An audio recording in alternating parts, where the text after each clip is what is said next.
अच्छा, आज बच्चों हमारा ऑक्सीलेशन है। ऑक्सीलेशन को अगर मैं रिपीट करूं तो हमें पता है टू एंड फ्रो मोशन को क्या कहते हैं?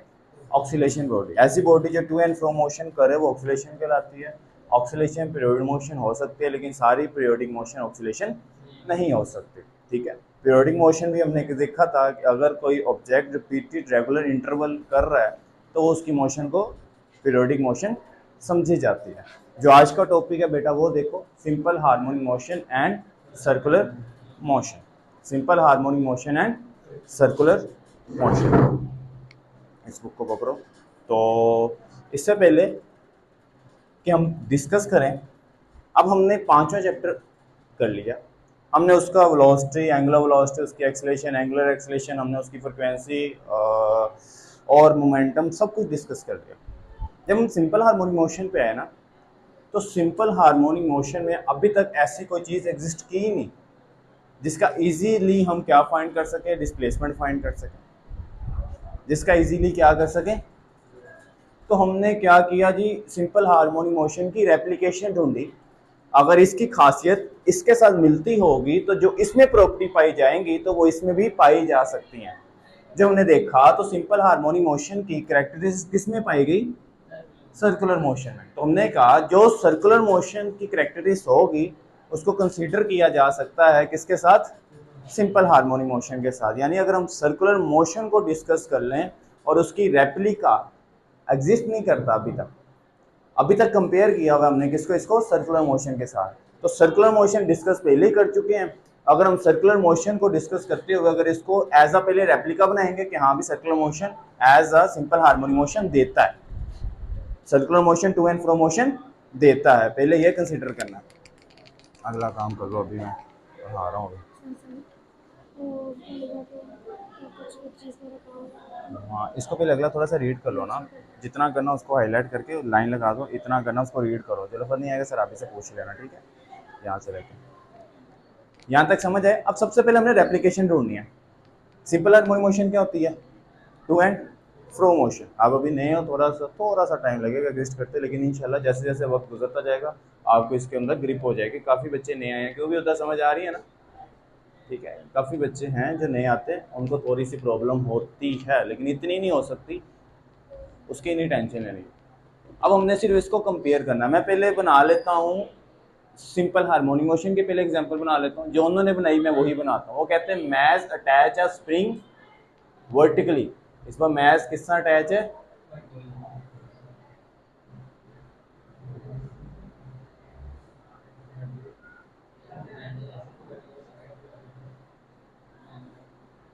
मैस कैसे अटैच है?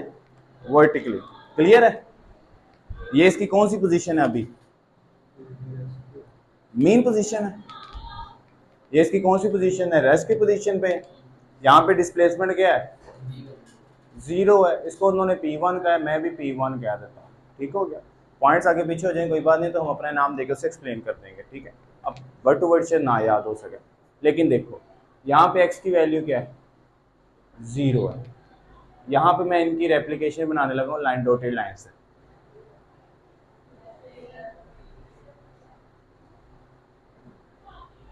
क्लियर? इसको मैं कह देता हूँ ये मेरा पॉइंट क्या है? ए पॉइंट है। ए कौन सा पॉइंट है? मीन पोजीशन वाला। सिर्फ डायग्राम समझिए तो आप सारा लॉन्ग अपने से लिख सकते हो, नहीं तो इसके एक्सप्लेनेशन याद करते रह गए तो रह गए। 2.5 पेज की तो आपकी बुक की एक्सप्लेनेशन इसने लिखी हुई है।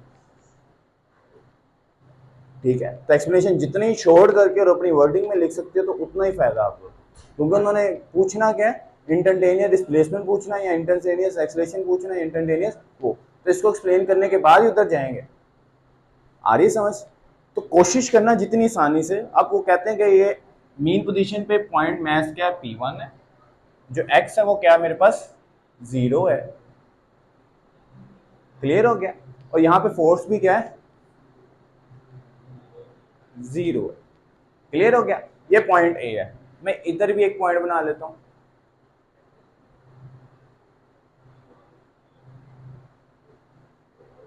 इस पॉइंट को क्या कह देता हूं?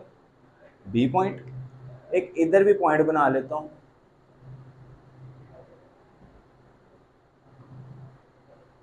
इस पॉइंट को क्या कह देता हूं? सी। कोई इश्यू तो नहीं है इस पॉइंट को बना ले। जैसे स्प्रिंग पे फोर्स अप्लाई की जाएगी अपना मैक्सिमम डिस्प्लेसमेंट कवर करेगा। तो आपको पता है इसको क्या कहते हैं, एम्पलीट्यूड नहीं कहते। The body cover maximum displacement, this maximum displacement is called amplitude.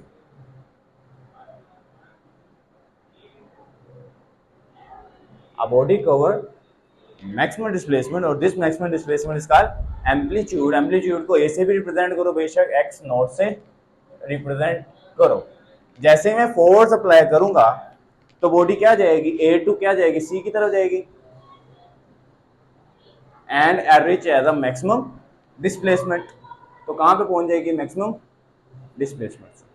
अब ये मैक्सिमम डिस्प्लेसमेंट से दोबारा कहां जाएगी, अपनी मेन पोजीशन से, सी से body move A from A to C and C to A, ठीक हो गया। एंड सेमली ये इधर आके एग्जैक्ट नहीं रुकेगी कभी भी देना, ये थोड़ा सा क्या करेगी, अपनी दोबारा मैक्सिमम पोजीशन पे जाएगी, यानी सी ए टू बी। सेम ऐसी बुक में लिखा हुआ है, when we applied the force, net force, the body moved from A to C, a higher position, highest position at this called maximum displacement. This is amplitude, and this amplitude revert backward into the A या C to A. This is the mean position, and दोबारा reverse direction C to A to B. तो ये A to B कहाँ से जाएगी, यहाँ से मैं ले जाता हूँ, क्लियर। ये कहाँ पे आ गया, इसका मैक्सिमम डिस्प्लेसमेंट आ गया, और यहां से वापस कहाँ आएगी अपनी, यहाँ पे कहाँ पे आ जाएगी, अपनी मेन पोजीशन पे आ जाएगी। तो इस तरह की एक डेफिनेशन और डिस्कस कर लेते हैं जिसे हम कहते हैं वाइब्रेशन। अब इसमें मैं थोड़ा सा ना कंपेयर करने की कोशिश कर रहा हूँ। अभी तो इसका ये सिंपल हार्मोनिक मोशन था ना, इसको सर्कुलर मोशन के साथ क्या कर रहा हूँ, कंपेयर करने की ट्राई कर रहा हूँ। यहाँ पे वाइब्रेशंस किसे कहते हैं, वन कंप्लीट राउंड ट्रिप, इसे बोलते हैं one complete round trip.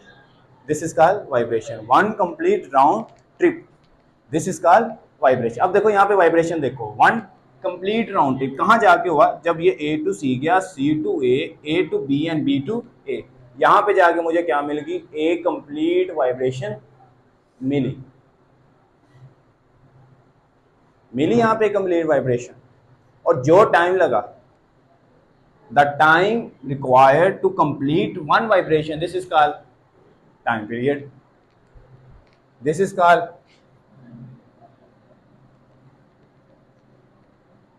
time period।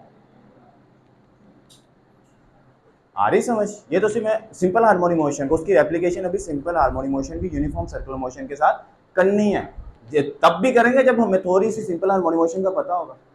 अगर सिंपल हार्मोनिक मोशन का नहीं पता होगा तो सर्कुलर मोशन में जितनी मर्जी मैं बातें कर लूँ आपको समझ नहीं आनी, क्योंकि सर्कुलर मोशन का कंसेप्ट क्लियर है, सारा क्लियर है ना कंसेप्ट सारा। ओमेगा क्या होता है, वो एंगुलर वेलोसिटी होती है, थीटा क्या होता है, वो एंगुलर डिस्प्लेसमेंट होता है, अल्फा क्या होता है, वो एंगुलर एक्सेलरेशन क्या होता है, आई क्या होता है, वो इनर्शिया होता है, वो सारे कंसेप्ट क्लियर है। मैं जब उसको इसके साथ कंपेयर करूंगा तो फिर इसके भी कंसेप्ट क्लियर होना शुरू हो जाएंगे। पहले ये छोटी छोटी बातें, टाइम पीरियड समझ आ गया। यहाँ पे देखो, जब मैं इनको काउंट करूंगा, यहाँ पे हो सकता है कि एक ही कंप्लीट वाइब्रेशन हो सकता है कि बॉडी दोबारा मूव करे आगे, ये तो फोर्स पे डिपेंड करता है ना कितनी वो वाइब्रेशन करता है। तो number of vibration in 1 second, this is called frequency. एक सेकेंड के अंदर वो जितनी वाइब्रेशन देगी वो क्या कहलाएगी हमारे पास,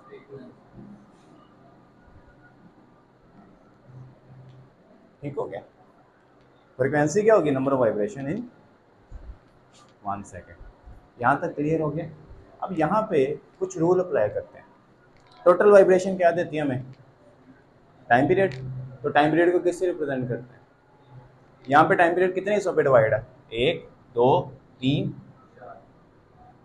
4। इंपॉर्टेंट ये एमसीक्यूज भी है आपका, बहुत घूमता है एमसीक्यूज। 1 2 3 4, तो यहाँ पे क्या आ गया, T/4, ये भी क्या आ गया, T/4, ये भी क्या आ गया, ये भी क्या आ गया, आ गया। अगर इनका सम लूँ तो किसके इक्वल आ जाएगा,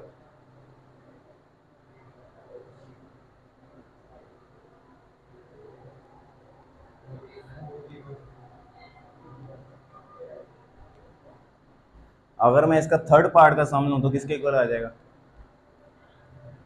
तो यानी मैं एक एक डिस्कस करता हूँ। अगर ये यहाँ से यहाँ जाए, नहीं यहाँ से पहले मीन पोजीशन से जाएगा, मीन पोजीशन एक्सट्रीम से मीन पे जाए तो कितना टाइम पीरियड बनेगा?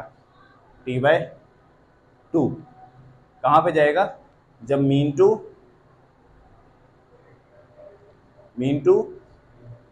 एक्सट्रीम, ये सारी बुक ने बातें अपनी वर्डिंग में लिखी हुई है, mean to extreme and extreme to mean, तो टाइम पीरियड कितना होगा? t/2। फिर वो कहता है, अगली वर्डिंग में क्या कहता था, अगर वो t mean to extreme, extreme to mean, then mean to extreme जाए तो टाइम पीरियड क्या हो जाएगा? शाबाश, ये लिख लेना, ठीक है? क्लियर हो गया?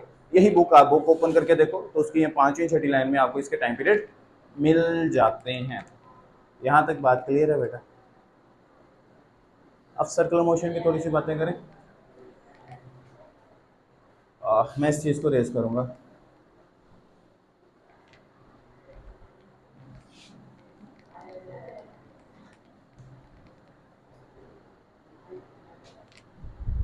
तो ने बुक की ओपन कहाँ पे गया, ये देखो, ठीक है? यहाँ से अब ये वाली बातें मैंने करनी है। क्लियर है? चलो, बेशक ओपन करके रखो, मैंने भी तभी ओपन करके रखी, काफ़ी बातें मुझे देखनी भी पड़नी है सेम टू सेम करने के लिए डायग्राम के साथ। अब सर्कुलर मोशन की तो और इसी बातें करते हैं। मैंने कहा जो सर्कुलर मोशन है वो रेप्लिका है सिंपल हार्मोनिक मोशन का। अगर ऐसा पॉसिबल हो जाए तो सिंपल हार्मोनिक मोशन की सारी डेरिवेशन करना कितनी आसान हो जाएगी, क्योंकि हम सर्कुलर मोशन की सारी डेरिवेशन करके आ चुके हैं। हम सर्कुलर मोशन की सारी डेरिवेशन करके आ चुके हैं, तो उसे रिपीट करना मुश्किल नहीं होगा। लेट करो मैं पूछूं, थीटा किसके इक्वल होता है? एस किसके इक्वल होता है? R theta. वी किसके इक्वल होता है? R omega. एक अल्फा ए किसके इक्वल होता है? सारा यही यूज करना है। मैं सिर्फ रिपीट कर रहा हूँ क्योंकि हमें सर्कुलर मोशन का कंसेप्ट क्लियर है, हम प्रीवियस पूरा ले चुके हैं लेक्चर इसका, तो इसलिए सिर्फ रेप्लिकेशन करनी है। यहाँ पे अगर मैं कहूँ इसकी एक्सेलरेशन क्या होगी, कॉम्प्लेक्स है, एग्जिस्ट ही नहीं की अभी तक। आप क्या पता आप आओ एक वक्त में और आप इसको रेप्लिकेशन की वजह इसकी 100% एग्जैक्ट वैल्यू दे दो, आप इतना इसमें गुम हो जाओ, लेकिन अभी तक तो पॉसिबिलिटी नहीं है, अभी तक तो रेप्लिकेशन ही चल रही है सर्कुलर मोशन की। चलो यहाँ तक चलते हैं। यहाँ पे मैं समझ लेता हूँ इसका पॉइंट ओ, जो मेन पोजीशन है इसकी, ठीक हो गया? ओ पॉइंट, और इस पॉइंट को कह देता हूँ O1। क्लियर हो गया? यहाँ पे इसका प्रोजेक्शन बना देता हूँ, यहाँ पे मिरर बना के उसका प्रोजेक्शन। क्लियर हुआ? जब ऑब्जेक्ट O1 पे था, ऑब्जेक्ट मूव करेगा ना, आपको पता है जब ऑब्जेक्ट सर्कुलर मोशन में मूव करता है तो उसकी स्पीड क्या होती है? चेंज होती है, कांस्टेंट होती है? जल्दी, कांस्टेंट होती है स्पीड। तो कांस्टेंटली क्या करेगा? मूव करता रहेगा। आप इधर बैठे बैठे आपको एग्जांपल दूंगा इसी के लिए। अब यहाँ पे इसका प्रोजेक्शन क्या होगा? मैं प्रोजेक्शन ले रहा हूँ, और याद है ना हमेशा प्रोजेक्शन, अभी से कंसीडर करो, ये बुक ने नहीं लिखा, बुक प्रोजेक्शन जो होता है हमेशा उसका इनवर्ड होता है, ओरिजिन की तरफ होता है, ठीक है? यानी जब इधर थी तो इसका प्रोजेक्शन यहाँ पे था, जब बॉडी मूव करके इस पॉइंट पे पहुंची, इसको थोड़ा सा इधर करता हूँ, जिसको वो पॉइंट पी कहता है। क्लियर हो गया? जिसको पॉइंट पी कहता है, तो इसका प्रोजेक्शन कहाँ गया? इस पॉइंट पे। और ये प्रोजेक्शन पे क्या है इसका? Main point. अब मैं जब बॉडी यहाँ पे पहुंचेगी तो इसका प्रोजेक्शन कहाँ पे आ जाएगा? इस पॉइंट पे।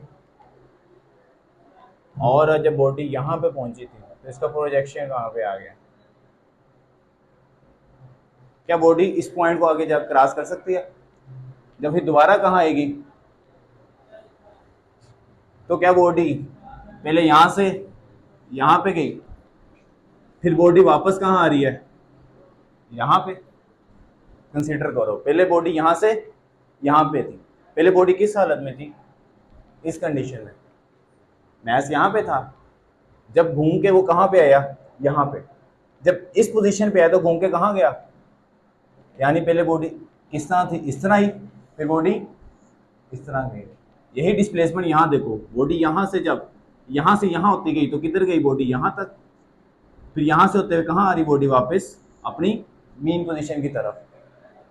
पहले extreme to mean, mean to extreme, extreme to mean, mean to extreme, तो ये मोशन टू एंड फ्रो नहीं नजर आ रही है आपको। अगर उस किसी प्रोजेक्शन को डिस्कस करें तो सर्कुलर मोशन की जो प्रोजेक्शन है वो टू एंड फ्रो नहीं नजर आ रही, प्रोजेक्शन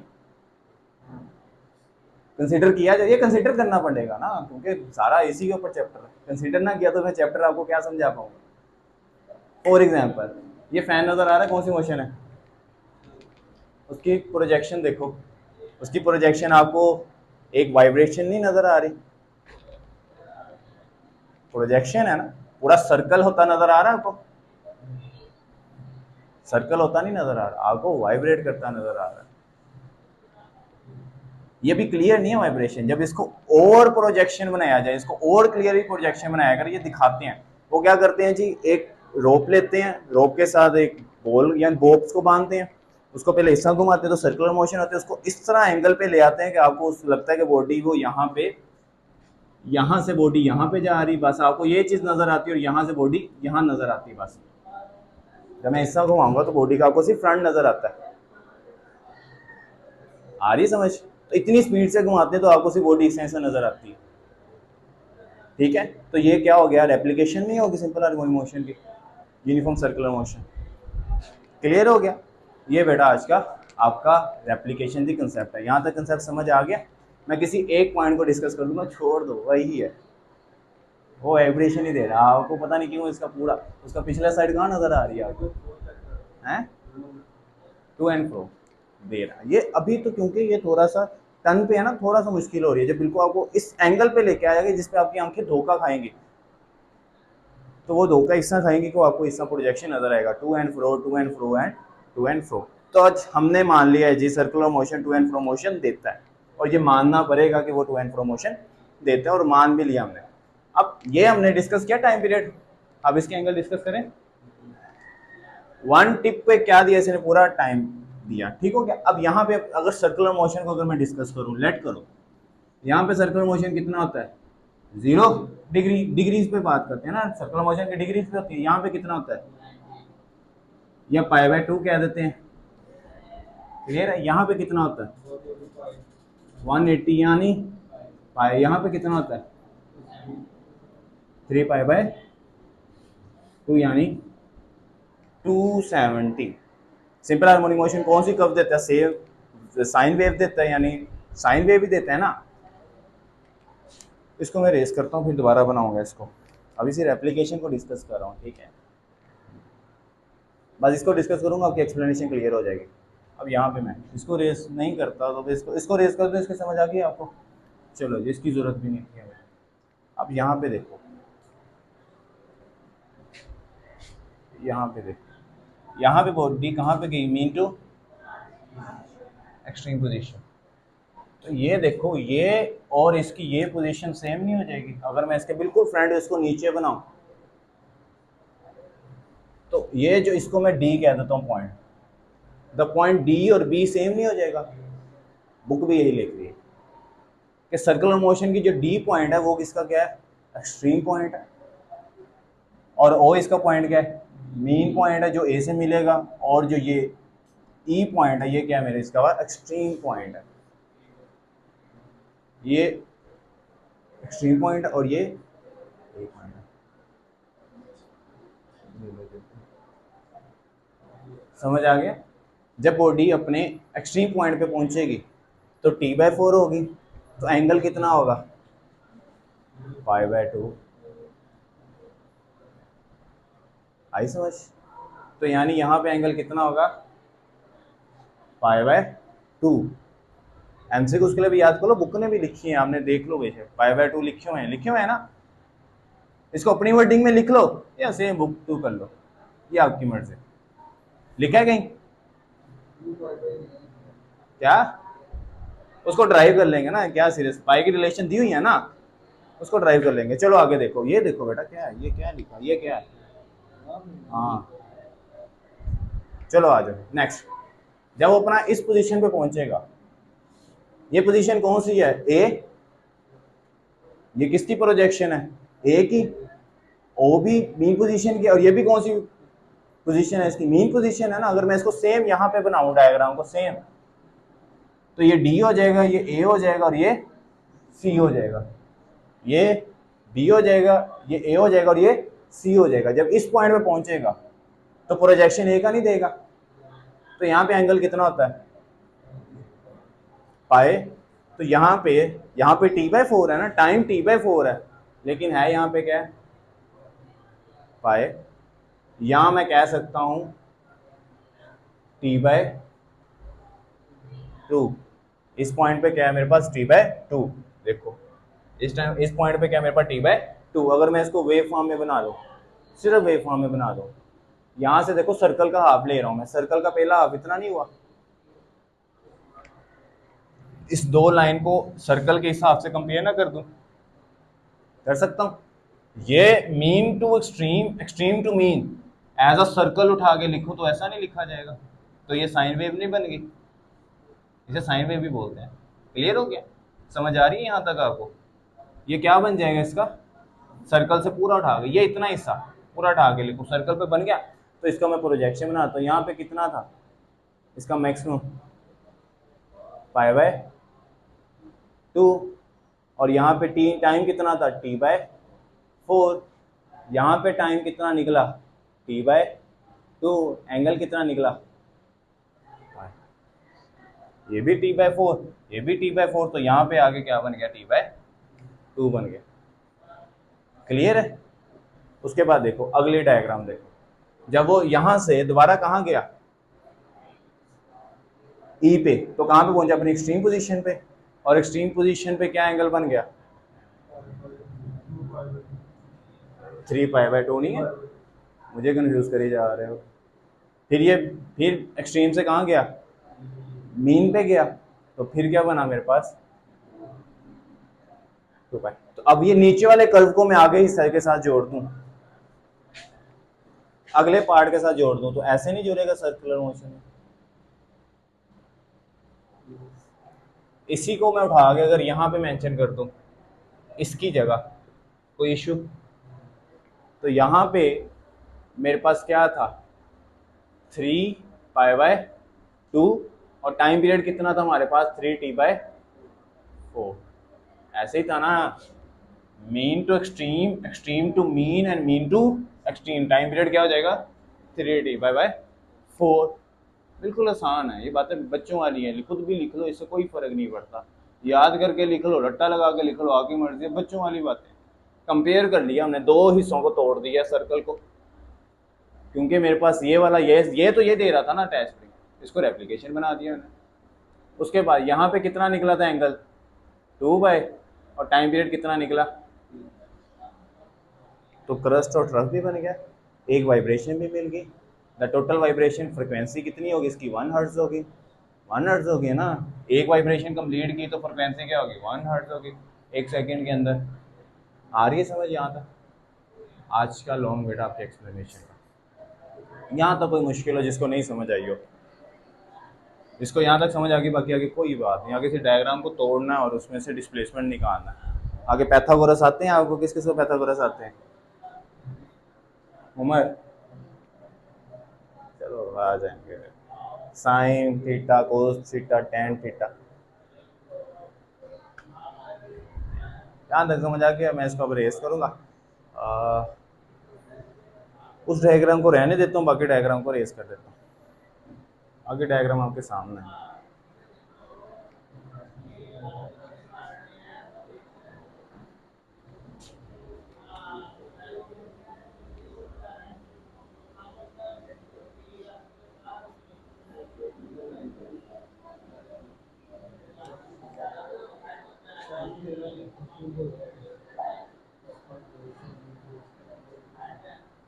रेस करो इससे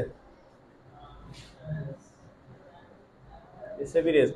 अब ये एंगल नहीं बोलने हैं, ये एमसीक्यूज ही भरे पड़े यहाँ पर इन्हीं बातों पर। और एम डी कैट के लिए भी बहुत इंपॉर्टेंट है, ई कैट के लिए भी बहुत इंपॉर्टेंट है। ये बस एक छोटा सा कंसेप्ट, कोई मुश्किल नहीं है, बस ढूंढने हमने बेस करो इसे। चलें जी, आज इसका फर्स्ट पार्ट करने लगा हूँ मैं, इंस्टेंटेनियस डिस्प्लेसमेंट। इंस्टेंटेनियस डिस्प्लेसमेंट से पहले कोई एंगुलर फ्रीक्वेंसी, फ्रीक्वेंसी की तो डेफिनेशन सुना दी है,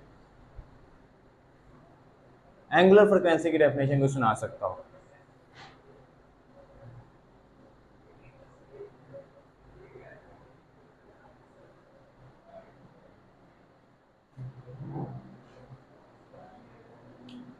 चलो जी, मैं ये डेफिनेशन आपके सामने मुंह से बोल दूंगा, यहाँ पे इसको लिख देता हूँ।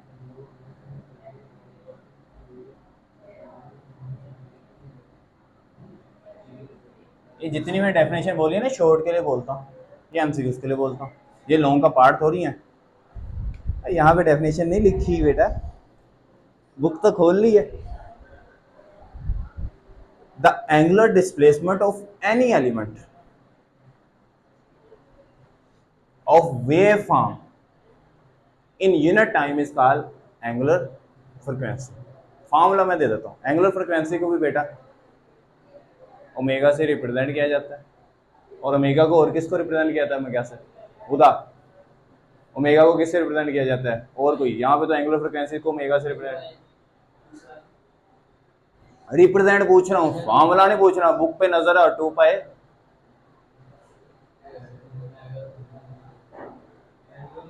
एंगुलर वेलोसिटी के साथ रिप्रेजेंट किया जाता है। यहाँ पे ओमेगा किसके साथ रिप्रेजेंट है, दोनों के साथ है, कंफ्यूज नहीं होना। वो फॉर्मूले में हमने ये नहीं कहा था ना, जहाँ पे जिससे इसकी नीड पड़ी मैं बताता हूँ। Omega is equal to angular displacement of any element in unit time. यहाँ पे थीटा किसके इक्वल हो सकता है, 2 पाई के, किया हुआ है ना, टोटल एक सर्कल पे थीटा कितना होता है 2 पाई, तो मेरे पास ओमेगा किसके इक्वल आ गया आवर टी। और यहाँ पे और मजीद ड्राइव करना पड़ेगा क्योंकि ये यूज करना है। 2 पाई को मल्टीप्लाई करवा दूं 1/t के साथ, करवा दूं तो यहाँ पे क्या बनेगा 2 पाई 1/t किसके इक्वल होता है फ्रीक्वेंसी के, 1/t किसके इक्वल होता है फ्रीक्वेंसी। अगर जिसको फर्स्ट ईयर नहीं आती वो 10th की किताबें खोल ले, इसमें क्या है ना 10th में, हाँ जी कर लो सर। आप पीरियड प्लेस कर लेते, उन्होंने मैम ने फारिग बैठे रहना है, वही मैं वैसे कह रहा हूँ ना, उन्होंने फारिग बैठे रहना। यहाँ तक समझ आया। अब मैं इंस्टेंटेनियस डिस्प्लेसमेंट करने से शुरू ना, मैं जो एक्सप्लेनेशन लिखे हो साथ ही आपके सामने डिस्कस कर देता हूँ, ठीक है। आज थोड़ा सा लेंथी तो हो जाए लेकिन इतना नहीं कि आपको समझ ही ना आए। ये बेटा इसकी and the indirect geometric method, direct नहीं है इनडायरेक्ट है, यानी रेप्लिकेशन है, can be use find mathematic expression for describe the simple harmonic motion. नजर आ रहा है हल्का हल्का, हाँ मैं आपको लिख देना, ठीक। Let us match attach with the end of the vertical spring, सबसे पहले वही अटैच किया था मैंने।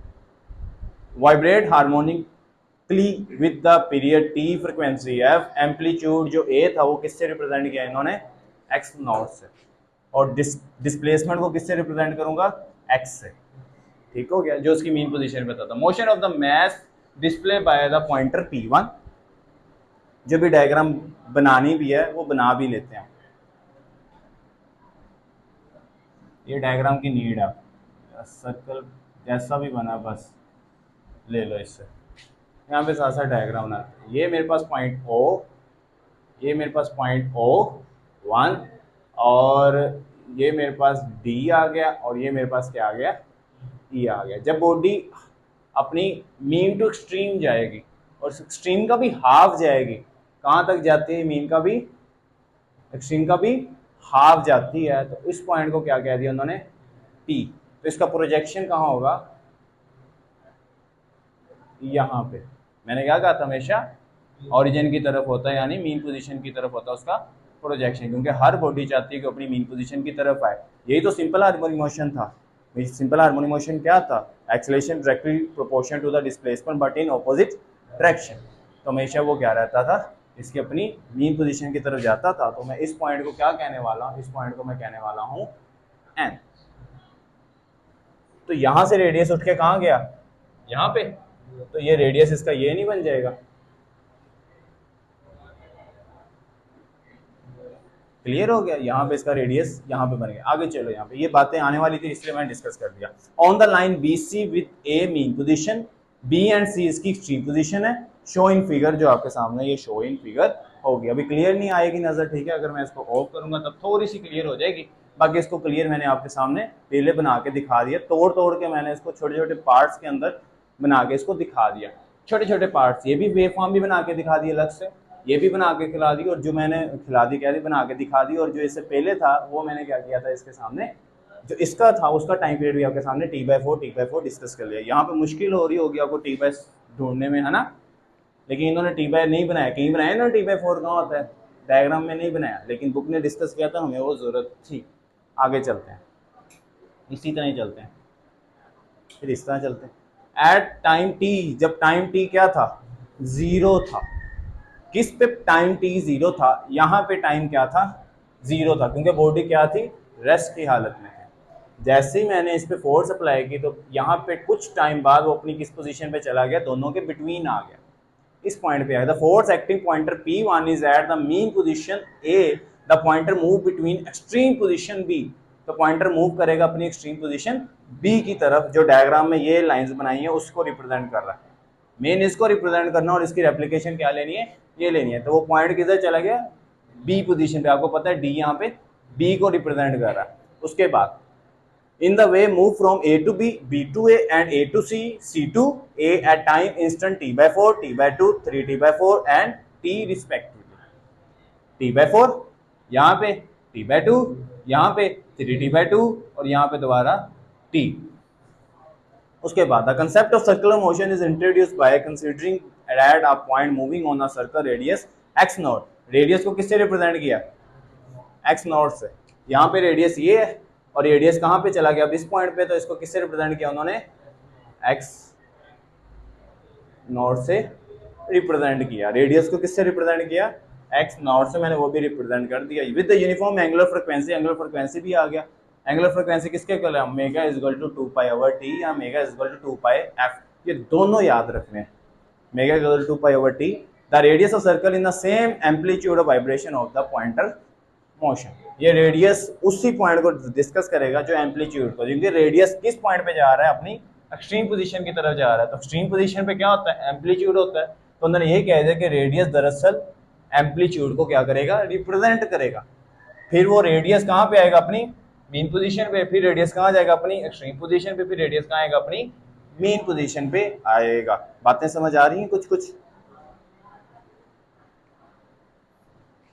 उसके बाद देखो देखो लिखते जाओगे तो फिर लिखते ही जाओगे।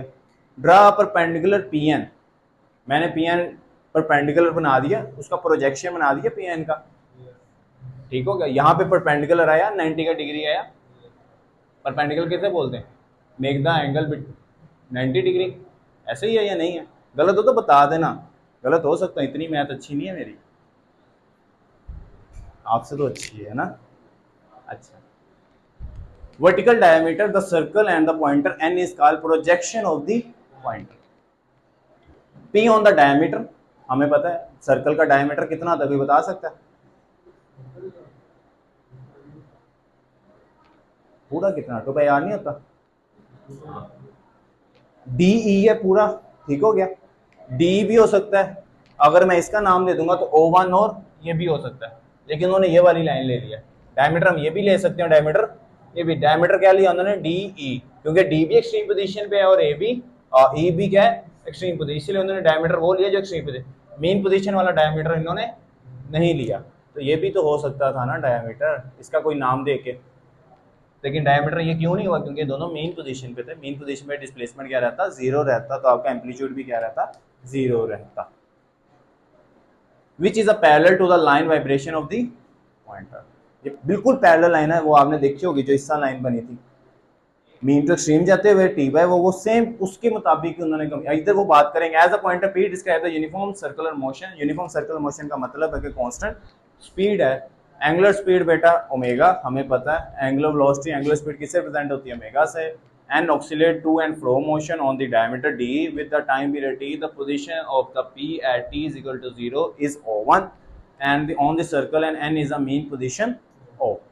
वो क्या है मेरे पास, n is at mean position O. यहाँ पे चलो आगे चलते हैं. After time t by 4 will be d o e respectively comparing the motion and the pointer is clearly both are identical. यहाँ पे हमने क्लियर कर दिया कि दोनों क्या है, आइडेंटिकल हैं. दोनों क्या है, आइडेंटिकल. बड़ी मेहनत की हमने आइडेंटिकल करते हुए, है ना. अब क्या आ गया, अब इस डायग्राम को मैं क्या ये दरमियान वाली डायग्राम को उठा लूँ, अलग कर लूँ, सर्कल मोशन से एक पार्ट स्प्लिट कर लूँ, तो इश्यू तो नहीं होगा. पक्का कर लूँ, कर लूँ. बस इस डायग्राम का नाम मैं देने वाला हूँ एक्स. ठीक है, डायग्राम को कर लूँ अलग. पक्का. चलो जी, अगर डायग्राम को अलग करूं तो क्या डायग्राम ऐसी दिखेगी मुझे?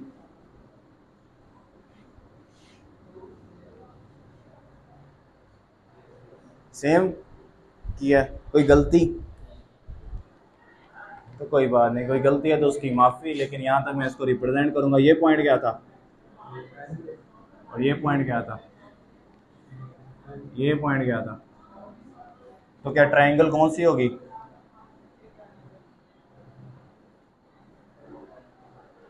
डिस्प्लेसमेंट निकालना है तो डिस्प्लेसमेंट निकालते हैं. ये क्या है मेरे पास, ये क्या है, ये साइड क्या कहलाती है, हाइपोथेनियस. ये साइड क्या कहलाती है, तो हाइपोथेनियस. परपेंडिकुलर बाय हाइपोथेनियस क्या होता है, साइन थीटा. क्या होता है, in the triangle of O and P the sine theta, sine theta किसके इक्वल आ जाएगा, हाइपोथेनियस. परपेंडिकुलर ओवर, कहा था ना मुझसे गलती हो जाती है बेटा. हाइपोथेनियस साइन थीटा किसके इक्वल हो गया, O N divided by O P1. Book ने बातें लंबी की हम भी कर, हम तो डायरेक्ट भी पुट कर सकते हैं ना, एक्स बाई एक्स नॉट. यहाँ पे देखो sine theta is equal to X by X naught. Clear. उसके बाद साइन थीटा की X is equal to x naught sine theta. समझ आ रहा है? पक्का. ये क्लियर हो गया हमारा इंस्टेंटेनियस डिस्प्लेसमेंट. इसकी फर्स्ट टर्म क्लियर हो गया. लॉन्ग का पार्ट है, फर्स्ट पार्ट है, पूरा लॉन्ग नहीं दे सकते. एक्सप्लेनेशन पूरी मांगेंगे, एक पार्ट मांगेंगे. उमर आई समझ? बहुत इंपॉर्टेंट था. एक्सप्लेनेशन ज़्यादा है ना. यही जो पीछे लिखी थी वैसी की थी, वही है. एक ही है बेटा, एक ही है, एक ही है. मेरा दिमाग खा रहा है बैठे बैठे. कहता तो लिख देते हैं, उसकी अलग से लिख देते हैं. क्लियर है? अब यहाँ पे बस थीटा की वैल्यू क्या थी, अगर S is equal to R theta, नहीं थीटा की वैल्यू क्या हो सकती है, 2 पाई नहीं हो सकती, हो सकती है. यहाँ पर क्लियर हो, क्लियर है. यहाँ पे थीटा की वैल्यू है 2 पाई.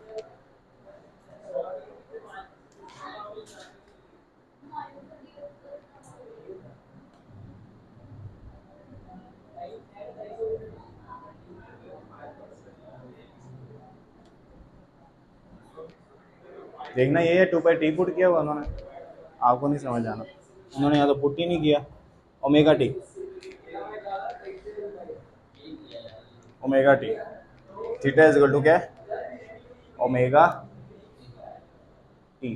क्योंकि हमें पता है ओमेगा किसके इक्वल होता है, angular displacement divided by time. Time उधर जाए क्या हो गया, तो यहाँ पे आ गया. तो यहाँ पे मजीद ड्राइव करना पड़ेगा क्योंकि एक्स से शॉर्ट भी है ये. X is equal naught is equal to sine 2 pi f और टी. क्लियर है? कल इसके एक्सेस शॉर्ट क्वेश्चन भी कराऊंगा, यही है. प्रूव करो sine x naught to pi f t. यहाँ तक क्लियर है? समझ आया आपको या नहीं आया समझ? एफ कहाँ से आया बेटा? मैंने लेट किया था एंगुलर फ्रिक्वेंसी किसकी इक्वल थी? मैंने अभी तो बताया angular displacement per unit time. तो यहाँ पे टाइम किसके इक्वल है? 1/t किसके इक्वल है? फ्रिक्वेंसी के तो इक्वल है। क्लियर है? तो ये एंगुलर फ्रिक्वेंसी थी, ये एंगुलर स्पीड किस में कन्वर्ट होगी? एंगुलर। मैंने यही कहा था कि कंफ्यूज नहीं होना, यहाँ पे ओमेगा एक ही बात को रिप्रेजेंट कर रहा है। ये एंगुलर स्पीड किसके अंदर चलेगी? एंगुलर फ्रिक्वेंसी के अंदर, क्योंकि दोनों सेम डेफिनेशन नहीं दे रहे। एंगुलर फ्रिक्वेंसी क्या देगा? Angular displacement of any element of the wave form in unit time. तो यही इसकी नहीं डेफिनेशन है एंगुलर वेलोसिटी की। The rate of angular displacement is called. यहाँ तक आगे समझ या नहीं? जो एंगुलर वेलोसिटी का यूनिट है वही एंगुलर फ्रिक्वेंसी का यूनिट है। यहाँ पे एंगुलर फ्रिक्वेंसी का यूनिट हर्ट्ज नहीं है। फ्रिक्वेंसी का यूनिट क्या है?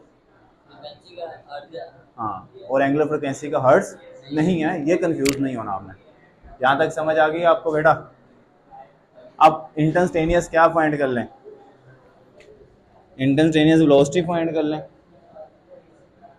ये डेरिवेशन में लिखी नहीं है, लेकिन मैं आपको रफ पे लिख के दूंगा, ना लिखो आप, मैं अपनी वर्डिंग में। अच्छा मजीद आगे चलो, इस तो बातें खत्म ही नहीं हुई, मैं आगे कहाँ चलने लगा हूँ। अब वो कहते हैं कि इनके फंक्शन फंक्शन फाइंड करो।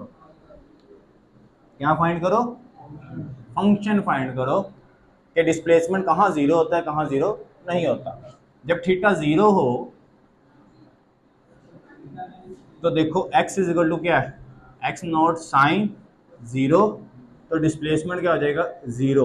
तो ये कौन सी पोजीशन है?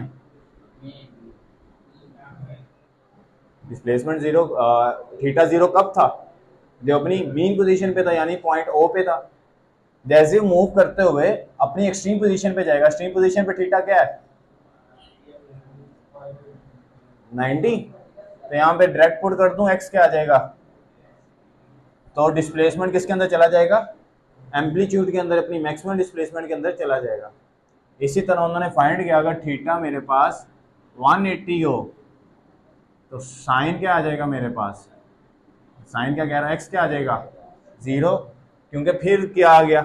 अपनी मीन पोजीशन। तो ये देखो रेप्लीकेशन करने के बाद भी देखो प्रूव हो रहा है ना कि मीन पोजीशन पे हमेशा क्या रह रहा है। अगर ये चेंज होता तो फिर मुश्किल होता। यहाँ पे 270 पे क्या था? x इज इक्वल टू आ गया -x, क्योंकि ये ऑपोजिट डायरेक्शन है। -x भी प्रूव करा कि वाकई अपनी एक्सट्रीम पोजीशन पे, अपने डिस्प्लेसमेंट पे है।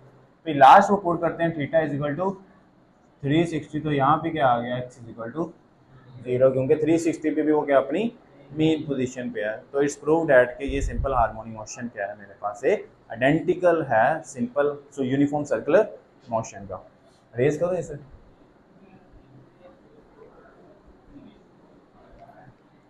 बच्चे को नींद क्यों आ रही है? मैं इतना बोर कर रहा हूँ। मैं कोशिश कर रहा हूँ कि बोर ना करके समझाऊँ, फिर भी नींद आ रही है। आपको भी आ रही है? आपका कौन सा पता चलना डोज कर रहे या नहीं कर रहे? हाय, चले आगे क्या फाइंड करना हमने? क्या बोलना? लफ्ज बोलना। Instantaneous velocity. अब इन जो है, ये जो भी है, अब जो वेलोसिटी है, एक तो एंगुलर वेलोसिटी है जो अपनी टुवर्ड्स दी एक्सिलर रोटेशन है, एक टेंजेंशियल वेलोसिटी है, उसको डिस्कस करते हैं यहाँ पे। मैं एक दो बातें पुरानी रिपीट करूंगा, उसको भी क्लियर हो जाएगी जो आई है, और आपकी भी रिपीट हो जाएगी बातें, ठीक है? नहीं तो आपको पता ही है कि कौन से इंक भर के लाया, मार्कर पकड़ के ला जल्दी, इंक पकड़ के ला जल्दी, इसे फिल करना।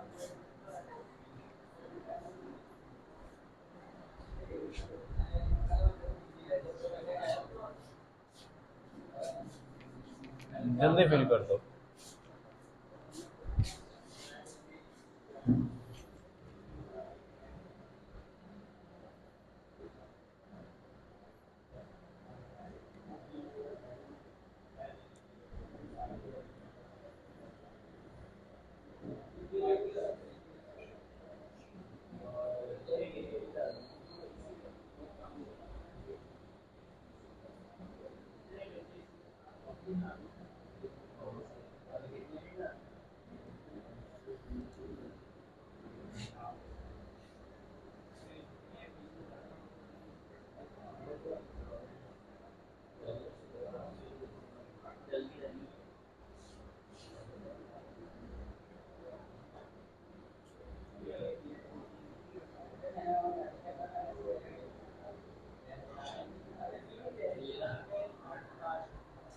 कर दी फिर राइट। अच्छा मैं यहाँ पे सर्कल दोबारा बना रहा हूँ और मैं आपको बता चुका हूँ कि ये चैप्टर कितना इम्पोर्टेंट है। मुश्किल लग रहा है आपको? आसान है ना, अगर अपनी वर्डिंग में लिखा जाए तो फिर तो कभी याद ही ना करना पड़े, फिर तो बड़ा आसान लगता है। अच्छा बच्चों यहाँ पे देखो, यहाँ पे मेरे पास क्या अपनी मीन पोजीशन है, मैं इसको बार बार मीन पोजीशन कहता हूँ, जबकि ये रेडियस आर समझा जाता है और इसकी डायरेक्शन टुवर्ड दी सेंटर है। एंगुलर वेलोसिटी, एंगुलर फ्रिक्वेंसी की, एंगुलर एक्सेलेरेशन की डायरेक्शन क्या हमेशा अपनी टुवर्ड होती है सेंटर। ये बातें हैं जो आपको याद करनी लाजमी है। एक्सेलेरेशन, सेंटीमीटर एक्सेलेरेशन की भी डायरेक्शन क्या होती है, हमेशा टुवर्ड होती है, और टेंजेंशियल एक्सेलेरेशन की डायरेक्शन क्या होती है, आउटवर्ड होती है। और यहाँ पे पॉइंट मेरा कहाँ पे है, यहाँ पे है पॉइंट, ऐसे ही है। और यहाँ पे इसका क्या है, प्रोजेक्शन है। इस पॉइंट को P कह दिया था, इस पॉइंट को N कह दिया था, इसको O कह दिया था, इसको O1। ये डायग्राम बार बार बनानी पड़ेगी आपको, ठीक है? बार बार बनाने के बाद बार बार इसको तोड़ना भी पड़ेगा, ठीक है? यहाँ पे इसका क्या है, रेडियस है जिसको x0 कहा, और यहाँ पे क्या है, x है। यहाँ पे इसकी टेंजेंशियल वेलोसिटी किधर थी, टू दी टेंजेंट थी, ऐसे ही बनी ना। इसको क्या बोलूंगा, इस पॉइंट से टेंजेंशियल कौन सी निकली है, टेंजेंशियल वेलोसिटी निकली। और इसको अगर मैं कह दूं कि ये VP से निकली है तो कोई इश्यू तो नहीं है। क्लियर हो गया? और एक और बात, रेडियस और टेंजेंट का आपस में एंगल कितने का बनता है, इसको थोड़ा सा निकाल देता हूं बाहर।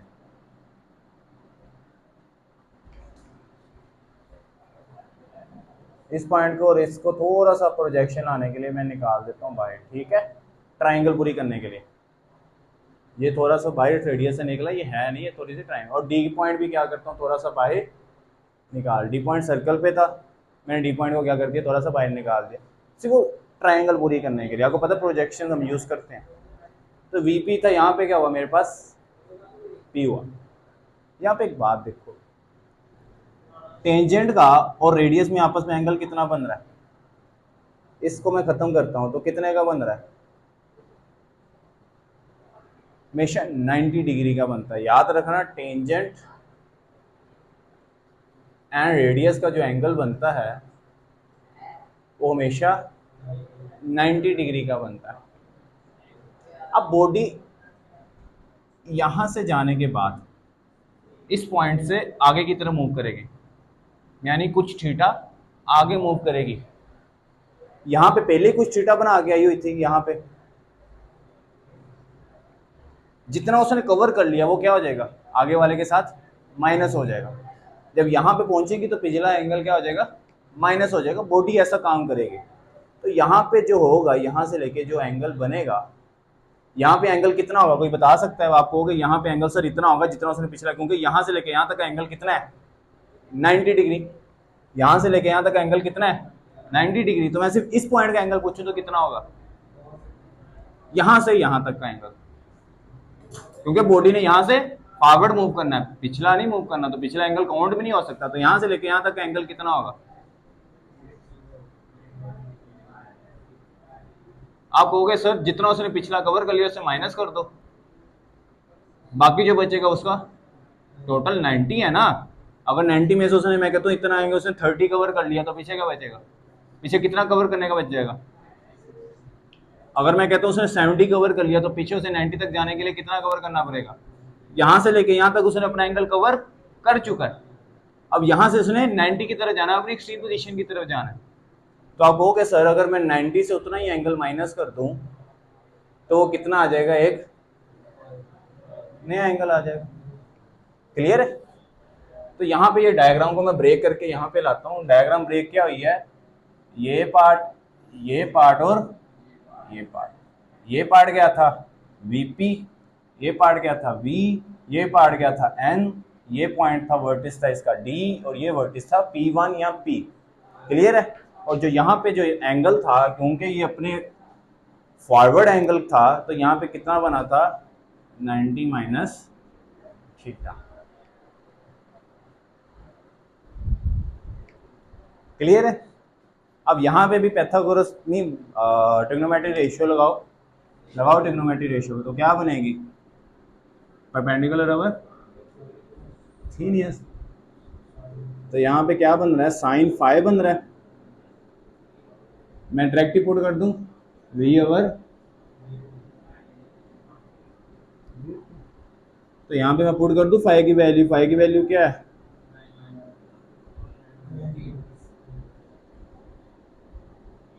एक फार्मूला अब तो आपको याद हो गया अगर मैथ वालों को, हमने दूसरे चैप्टर में भी एक फार्मूला यूज किया था फिजिक्स के ही दूसरे चैप्टर में, यहाँ पे भी एक यूज कर लेते हैं फार्मूला।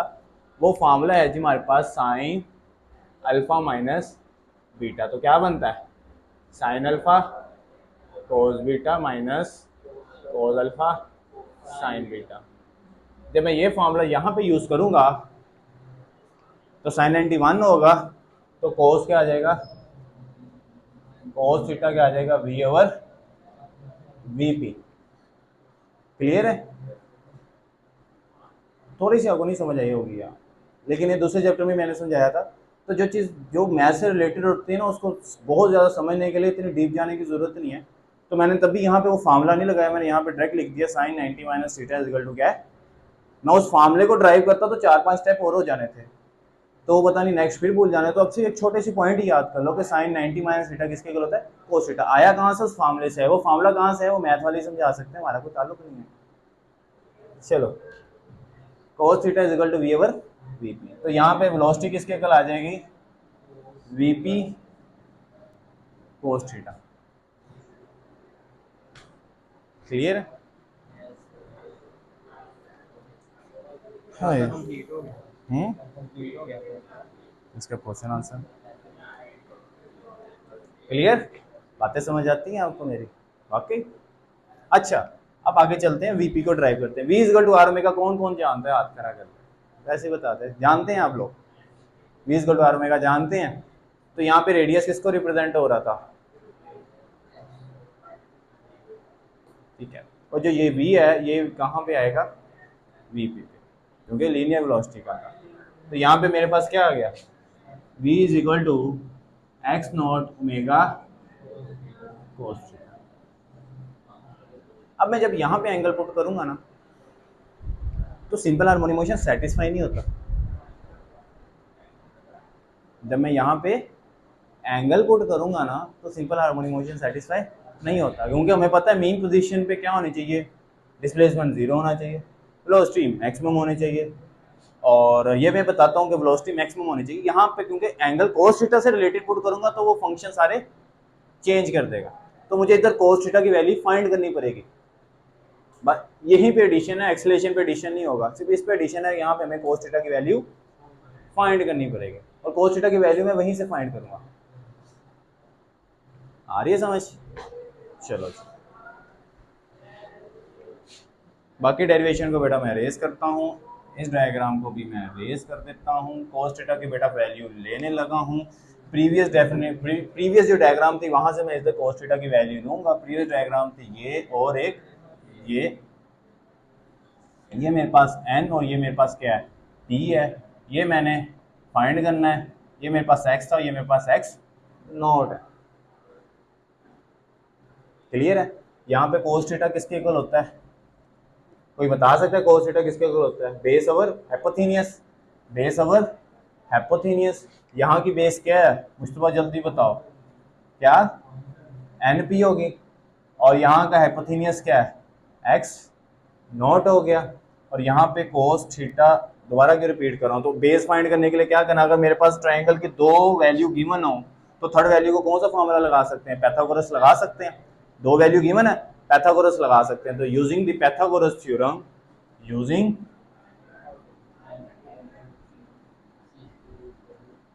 पैथागोरियस थ्योरम, तो किसके इक्वल होता है, हाइपोथेनियस का स्क्वायर, परपेंडिकुलर का स्क्वायर और बेस का स्क्वायर। ये इसलिए करना पड़ा क्योंकि cos थीटा रेप्लिकेशन नहीं दे रहा था, इसलिए हमें उसको थोड़ा सा और मजीद ड्राइव करना पड़ा ताकि हमें एग्जैक्ट रेप्लिकेशन दे दे। क्लियर है, चलो जी।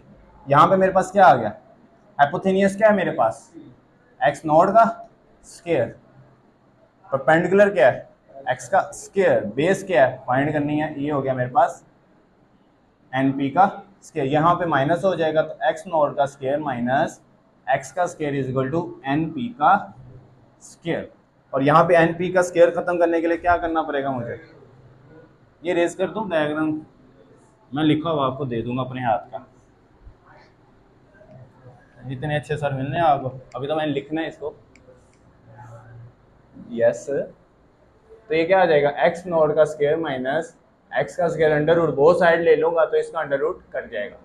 इसको इक्वेशन का नाम देके वन, इसको इक्वेशन वन का नाम देके पुट कर दो इसके अंदर।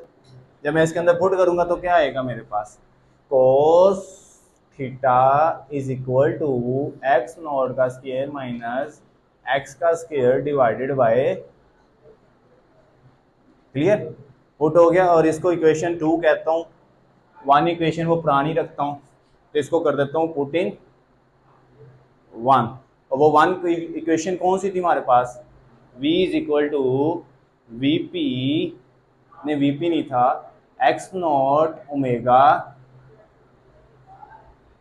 कोस थीटा, यही थी क्वेश्चन वन, इससे पहले यही क्वेश्चन थी ना।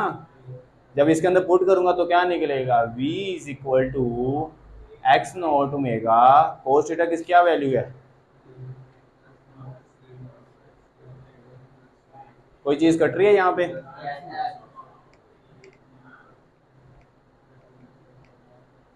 ये मैंने लिखा हुआ देना है आपको, ये बातें एमसीक्यूज वाली नहीं थी, जो बातें एमसीक्यूज वाली थी वो मैं आपको बताता हूँ, ये ना लिखो, ये लिखो अपने हाथों से दूंगा, क्यों टेंशन ले रहे हो, फिर आप बैठ के खूब लिखना, मुझे पता है आपको लिखना अच्छा लगता है इसलिए मैं बोल देता हूँ, टेंशन नहीं लेनी आप लोगों ने। वो देखो पीछे बैठे हुए रिलैक्स होके, बेटा इसकी थोड़ी सी इंग्लिश भी लिखनी पड़ेगी ना, थोड़ा सा इसमें इम्पैक्ट डालना, पहले डेरिवेशन लिखते रहोगे तो क्या फर्क पड़ेगा, कोई फर्क पड़ेगा, थोड़ा सा हाथों से लिखा हुआ मिले ना आपको, मेरे लाडले बच्चे। चलो यहाँ पे काट दो इसको इसके साथ, तो पीछे क्या बचा, v is equal to omega, clear हो गया। अब इसको सेटिस्फाई करते हैं,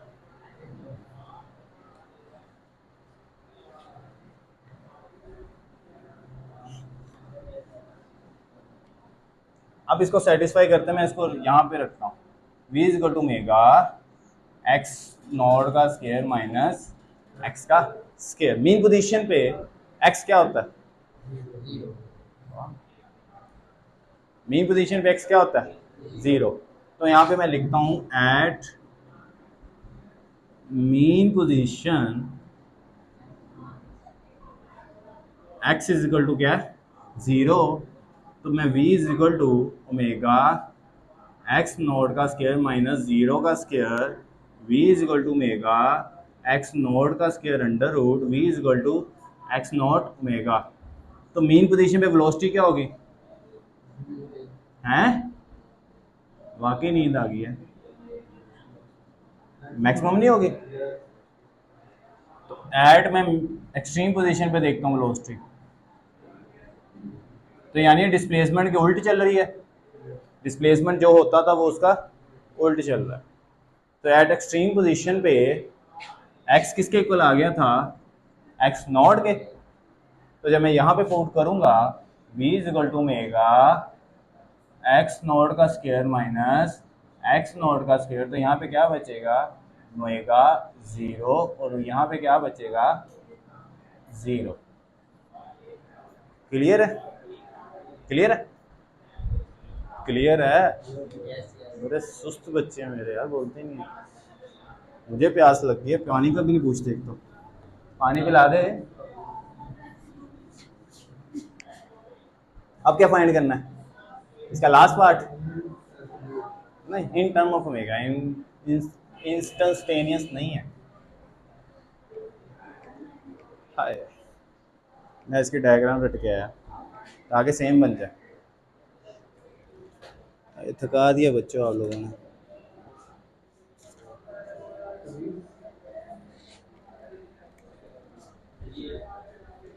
दे दो सर जी, थैंक यू।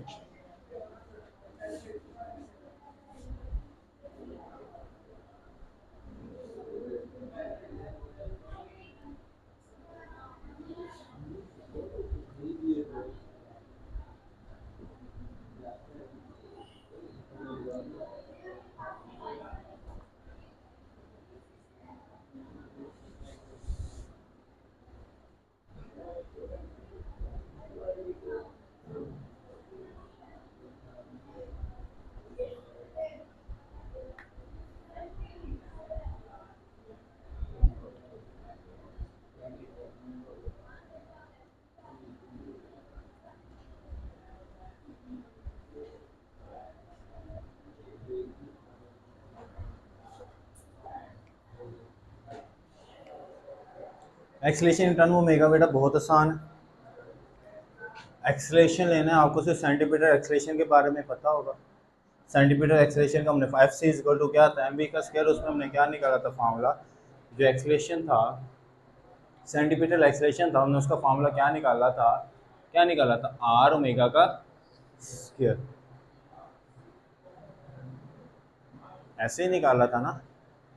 ये एक बात है। और सेंटीमीटर एक्सेलरेशन की खासियत क्या है कि वो हमेशा क्या क्या मैं सेंटीमीटर फोर्स नहीं मैंने कहा,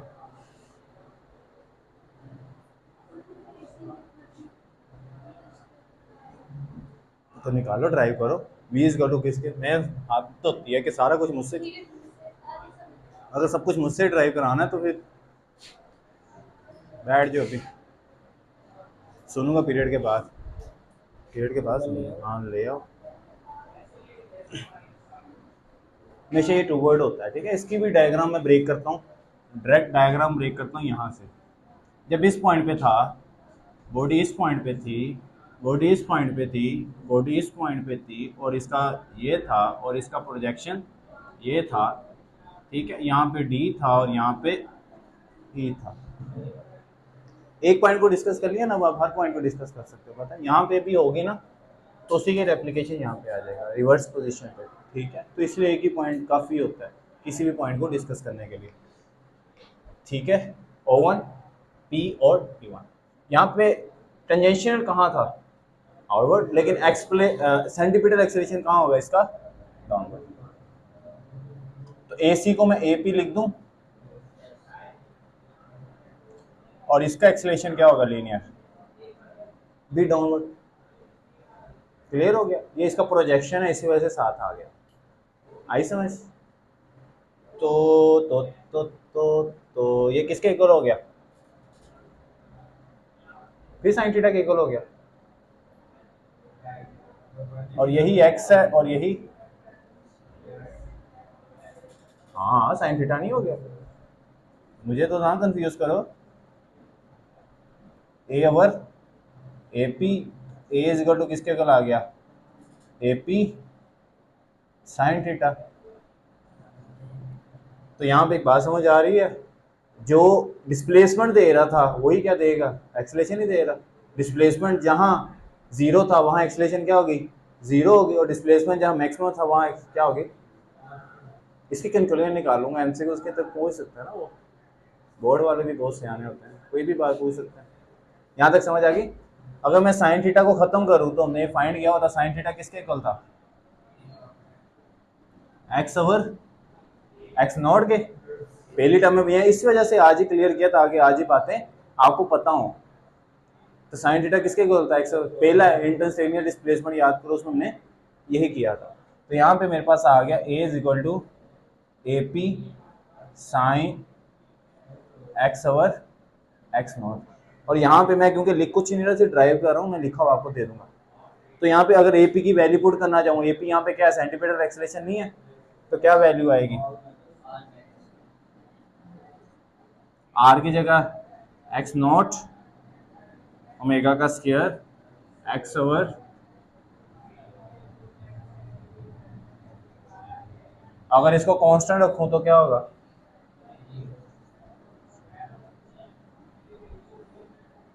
acceleration always is directly proportional to displacement but इन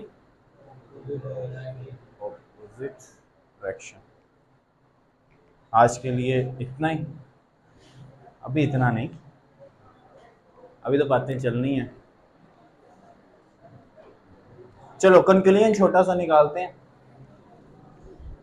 किस किस को नींद आ रही है, आ रही है नींद, आ रही है, थोड़ी थोड़ी सी नींद बनती है, उनके लेक्चर थोड़ा सा लेंथी हो गया, तो कोई बात नहीं, हम इसको 3 दिन लगा के याद भी करेंगे, ठीक है। मोबाइल नहीं बंद हो सकता, बैटरी का जान तो ना नहीं निकालो, चलो कोई बात नहीं। थोड़ी सी कंक्लूजन निकालते हैं, फिर हमारा कौन सा पार्ट चलेगा, एमसीक्यूज पार्ट। हाँ जी, एमसीक्यूज के बगैर गुजारा नहीं है, मुझे ही पता चले, जो मैंने सिखाया बच्चे को आता ही नहीं आता, जो कि नहीं आता। चलो यहाँ पे देखते हैं, मैं इधर दोबारा एक मैस अटैच करने लगा हूँ और यहाँ पे स्प्रिंग अटैच कर दिया और यहाँ पे उसका मैस अटैच कर दिया। ये उसकी एक लाइन थी, ये इसकी एक्सट्रीम पोजीशन थी, ये इसकी मीन पोजीशन से बातें रिवाइज कर रहे हैं। डिस्प्लेसमेंट अपनी मीन पोजीशन पे क्या था, 0। एक्सट्रीम पोजीशन पे क्या था, मैक्सिमम। क्लियर हो गया। वेलोसिटी अपनी मीन पोजीशन पे क्या थी, मैक्सिमम। मीन पोजीशन पे, ये मीन पोजीशन इसके साथ ही लिख देता हूँ ना, ये क्या थी, मैक्सिमम। और अपनी मीन पोजीशन पे क्या थी, 0। एक्सेलेरेशन अपनी एक्सट्रीम पोजीशन पे क्या था, बट ऑपोजिट डायरेक्शन था किसके, डिस्प्लेसमेंट के। और अपनी एक्सट्रीम पोजीशन पे ये क्या था, 0। ये कंक्लूजन हमने लास्ट पे निकाल ली बस। चलो जी बच्चों मेरे तोहफो, चलते हैं जी हम आगे अपने एमसीक्यूज की तरफ। इंक फिल करो या इंक के उसके ऊपर लगाओ, सोए रहते हो, कैच भी नहीं पकड़ा गया। इंक रखा है थे,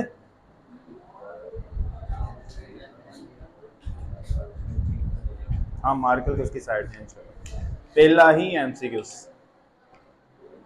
उतनी देर लगाओ दिमाग। 6 एमसीक्यूज हैं, 6 बच्चे हैं, तुक्के किसके चलते हैं देखते हैं। फर्स्ट से शुरू हो जाते हैं। लगाओ मुसलमानों, लगाओ तुक्के लगाओ।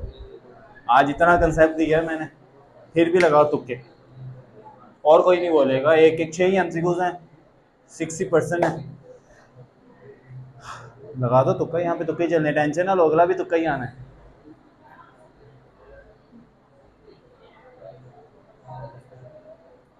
If a particle is rotating uniform along the circular path, image would exude along the diameter। तो उसकी इमेज किसके साथ, रेप्लिकेशन किसके साथ मिलेगी, उस यूनिफॉर्म सर्कुलर मोशन की जो पाथ है उसका रेप्लिकेशन, एग्ज्यूट, उसकी एग्जिस्टेंस किसके साथ मिल सकती है।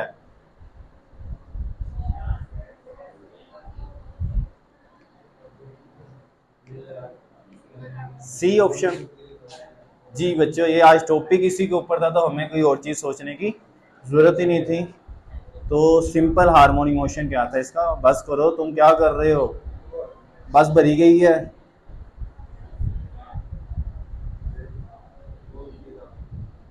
इसका सिंपल हार्मोनिक मोशन था, सी ऑप्शन। अगला लगाओ तुक्का मुसलमानों, अब डिस्कस करो। उसकी हमने मदद की थी ना, मैं डिस्कस करते देखा था, तो गलती होगी ना, फिर वो चीटिंग होती है। चलो जी अब पूछो, डिस्कस करो, पूरी अकेडमी मिलकर डिस्कस करे।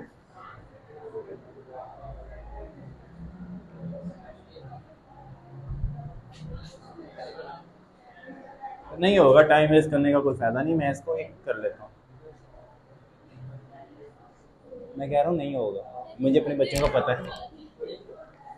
अच्छा बच्चों देखो, the time period of a particle execute simple harmonic motion हमें पता है, इस t the time taken particle to move distance equal to the half the amplitude. जो डिस्प्लेसमेंट है वो हाफ टू इट्स एम्पलीट्यूड, यही है ना, ये एम्पलीट्यूड का हाफ हो गया। तुम इंस्टेंटेनियस डिस्प्लेसमेंट का को मैं फार्मूला लगाऊं तो किसके को आ जाएगा, एस इज इक्वल टू,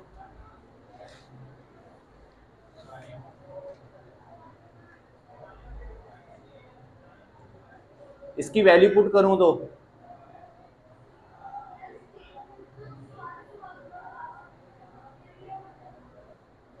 ये पास पेपर के एमसीक्यूज हैं जो आपके सामने। एक्स नॉट नॉमिनेटर, नॉमिनेटर से कटा, तो यहां पे क्या हुआ,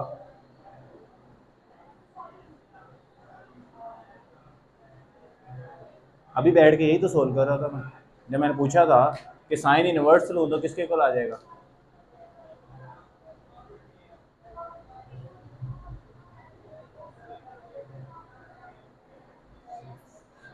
वेड़ द गल्ले पाए बाय।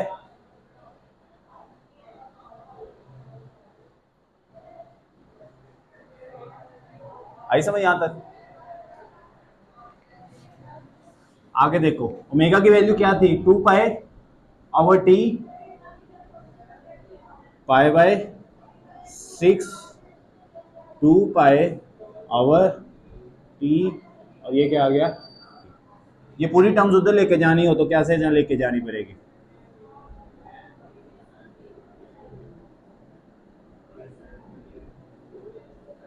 उन्होंने टाइम पीरियड नहीं पूछा था, उन्होंने पूछा था the time taken particles. Clear है, तो यहाँ पे क्या आ जाएगा,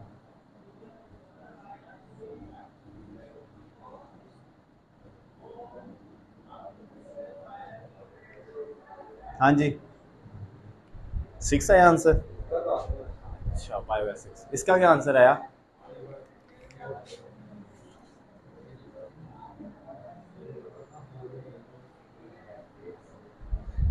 क्लियर है। अगर एक्सट्रीम टू मीन पोजीशन पूछे तब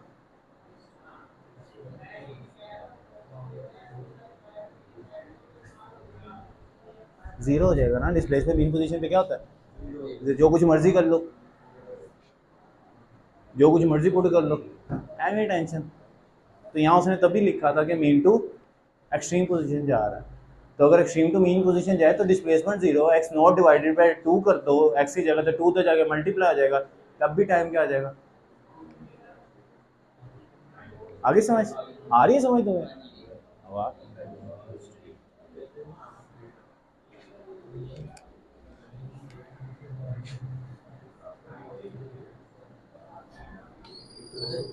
जल्दी लगा लो, अगर सोच के लगा सकते हैं, ये तो आसान है, ये तो बच्चों वाले क्वेश्चन है। Equation of the particle vibrating in simple harmonic motion is 2y is equal to 8 sin 4 pi t. Its amplitude and angular frequency is, यहाँ पे देखो मेरे पास क्या था, x naught is equal to x is equal to,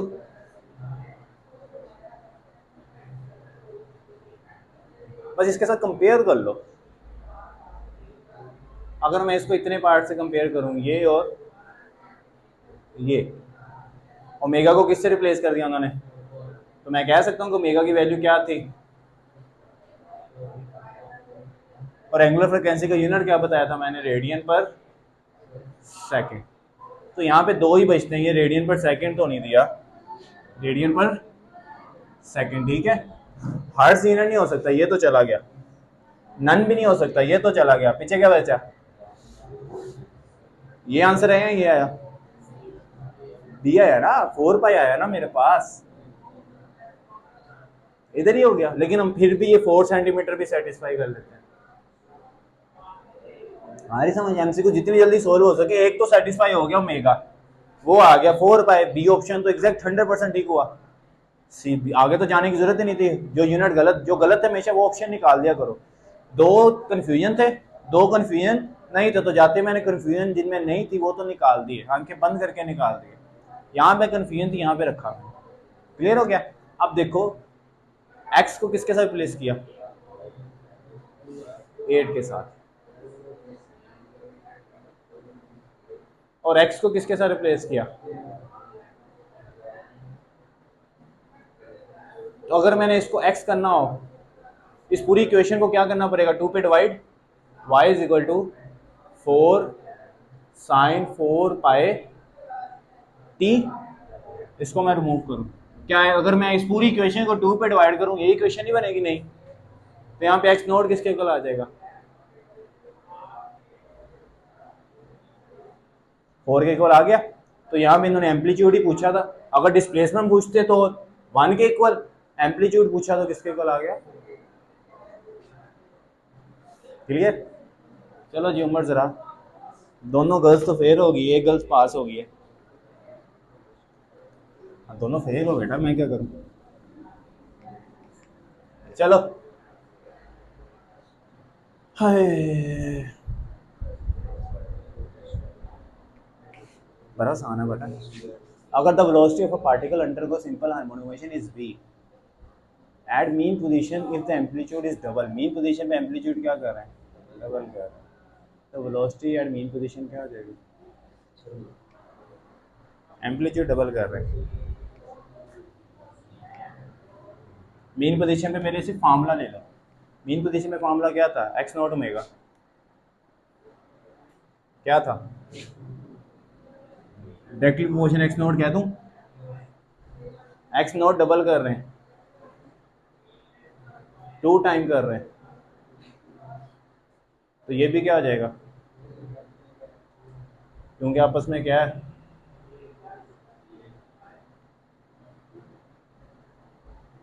इसको drive करने का एक बेहतरीन तरीका, अगर ड्राइव भी करना चाहते हो तो मैं ड्राइव भी कर देता हूँ इसको।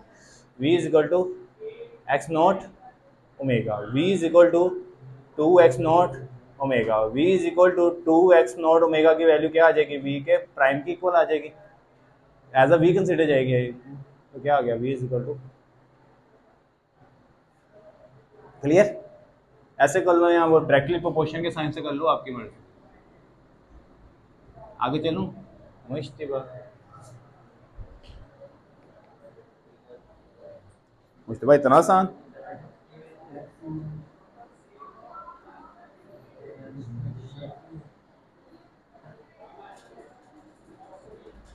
वेलोसिटी और डिस्प्लेसमेंट एक दूसरे के इनवर्स हैं।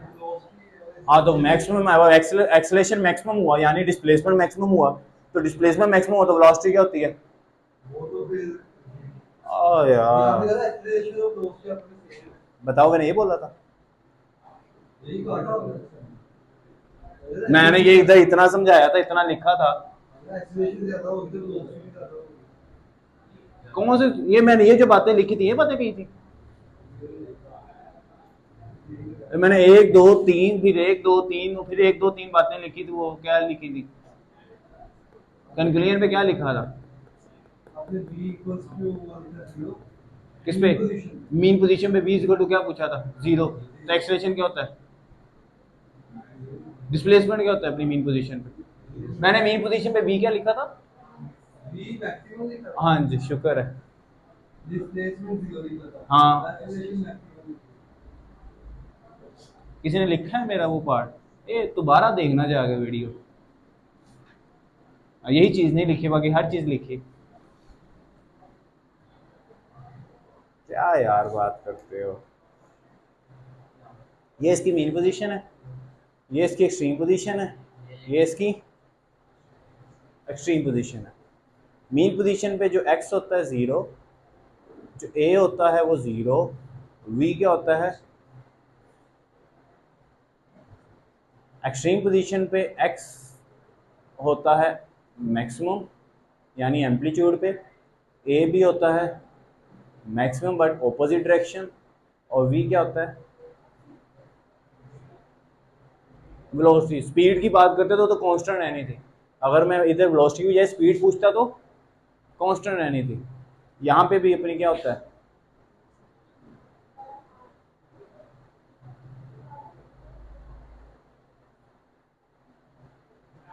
अब बता दो आंसर,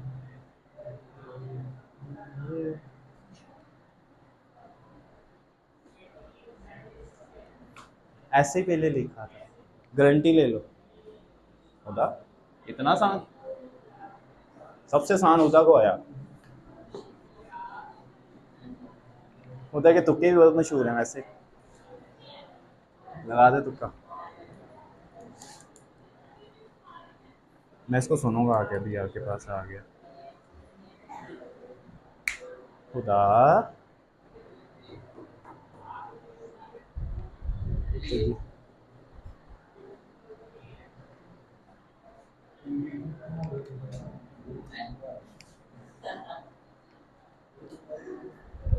तुक्का था ना, कामयाब तुक्का था, ना हो गया खत्म इनका, जो मेरे टेस्ट है जो कंस्ट्रक्चुअल, हाँ मुझे बता दो किस किस का है टेस्ट है, ऑब्जेक्ट का दो, ट्रबल का दो, और एमनेस्टी का दे दो, चलिए इसको फाइंड भी कर लेते हैं, क्या हो गया, बस हो गई है, इसको फाइंड कर लेते हैं ना, इम्पोर्टेंट है, फिर आप बेशक लेट जाना ऊपर जाके। एंगुलर फ्रिक्वेंसी का क्या था, अभी ठहरो ना, ओमेगा ओवर एफ, तो ये था 2 pi over t divided by 1 by t, 2 pi over t multiply by t, t से कटा तो आंसर आ गया 2 पाई। ओके बच्चों, मुझे इजाज़त दो। हैं कहाँ जा लिखना नहीं है